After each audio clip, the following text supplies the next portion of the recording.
When a humble farmer stumbled upon a dying bear cub on the edge of his land, he never imagined the encounter would change his life forever. Driven by instinct and compassion, he acted quickly to save the helpless creature. But what the bear did next left everyone speechless.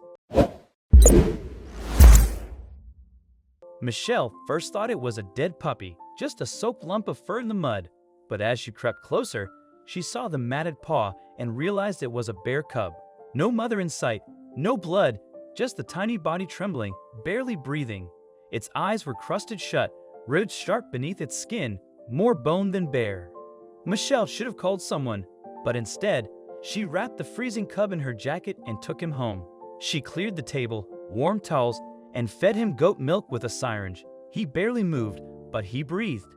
By noon, he was still alive, bundled beside her bed. No name, no plan, just a quiet refusal to let him die alone. Just after sunset, the cub let out a broken sound, something between a growl and a cry.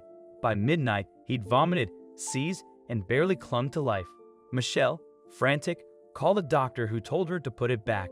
She hung up, dropped to the floor, and held the convulsing cub. As it stilled, she whispered, "You don't get to die too." At sunrise, the seizures had stopped. The cub still hadn't stood, but cracked one eye open and turned his head when she entered the room. Michelle froze. "You see me?" she asked.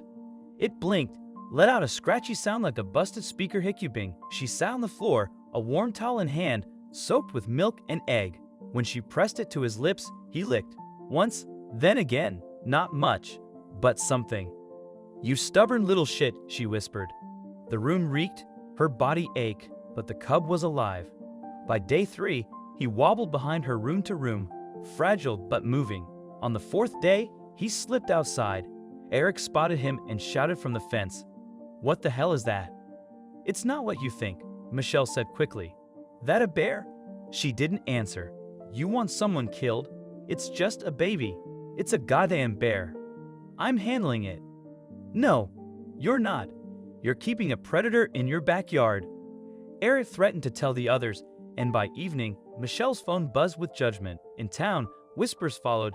She'd snapped, lost it. The Forestry Service called, scheduling an inspection. That night, she hid the cub in the root cellar and whispered, "Just stay quiet for one damn day." The next morning, Michelle brewed coffee like nothing was wrong. She opened all the windows, laid out a pie on the counter, wiped the floors, made the house smell normal. Ordinary, as if she hadn't spent the night in a root cellar whispering to a wild animal. At exactly 8, the knock came. 2 men came to her door, one a forestry officer, the other her childhood friend Eli, now a deputy. "We got a report of a bear cub," they said. Michelle denied it, told them to come back with a warrant. After they left, she rushed to the barn, knelt by the cub, and whispered, "You can't stay much longer." That afternoon, he chewed through the screen door and wandered straight out into the yard. Michelle caught him by the compost pile, just as Eric's dog spotted him. The barking was instant, furious. Half the valley could hear it. She hauled the cub back inside and slammed together a barricade of chairs and plywood. "This isn't working," she muttered. "You need space." "I know. I get it." Eli came back alone, not as an officer, just a man needing to know. "It's still here, isn't it?" he asked. Michelle said nothing. That night, the cub escaped and killed a hen, blood on his snout, eyes blank. As she buried the hen and watched him pace the barn, she realized he wasn't innocent anymore, and something was changing. On the 5th morning, she made a decision. By noon, she had packed a blanket, a bowl of eggs, and the last of the goat milk. She loaded the crate into her truck, coaxed the cub inside. He climbed in without protest. They drove 30 miles, past the river, into the ridge, to a remote clearing filled with wild raspberries. She opened the crate door. The cub hesitated, glanced back at her, then stepped out. Nose twitching, he found the berries and began to eat. Michelle released the cub in silence. No goodbye, just instinct. The house felt hollow without him. Every sound felt like a ghost. A week later, he returned, stronger, mud-covered, with a second, larger bear watching from the fence. The cub drank from the old bowl, and Michelle whispered, "Okay," as unease settled over the days that followed. The cub stayed close, sleeping near the porch, occasionally nosing around the barn. He didn't wander far. The second bear never came close, never crossed the fence line. It just watched from the woods, silent, cautious. Michelle didn't sleep much. The shotgun stayed by the back door. She fed the cub again, told herself she shouldn't, but did it anyway. Screams shattered the night, and Michelle found her cow dead, throat torn, blood everywhere, 2 sets of paw prints in the mud. The cub appeared, head low, silent. "Was it you?" she whispered, gun raised, then lowered. By morning, Eric stood at the fence, rifle ready. "You know what did it?" he asked. "Not for sure." He spat into the grass. "Bullshit. You brought this." "I let it go." "Then why is it still here?" Neighbors started showing up. Word had spread. A dead cow was enough to ignite panic, enough to light a fuse. People needed someone to blame, and their eyes all landed on her. The town wanted blood. Shouts of "shoot them both" echoed as Michelle stood silent. That night, with Eli's warning in her ears, she sat alone with a tranquilizer gun and no plan, just instinct. The forest closed around her as she followed the tracks, one small, one large. Then came the growl, close, deep, and it wasn't the cub.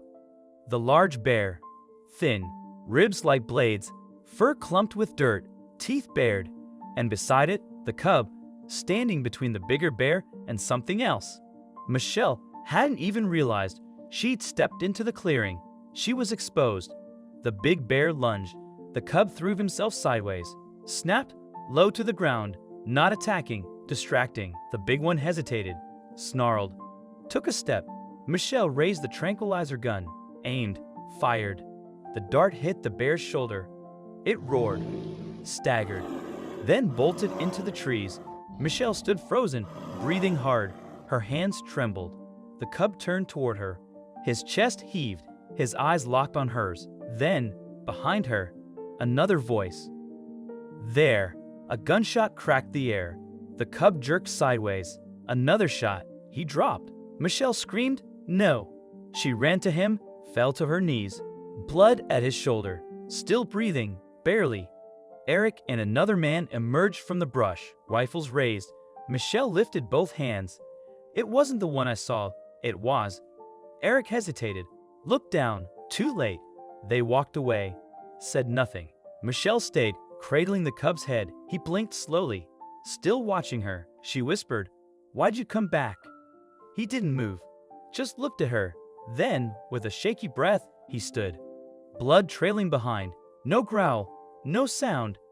He turned and walked into the trees. She didn't follow, didn't call out, just knelt there until dawn. She never saw him again. Later, she would tell herself he survived, that he found the cave, that he healed. But she didn't really know, and she never understood why he stood between her and danger, why he fought, why he came back, or if it even had anything to do with her at all.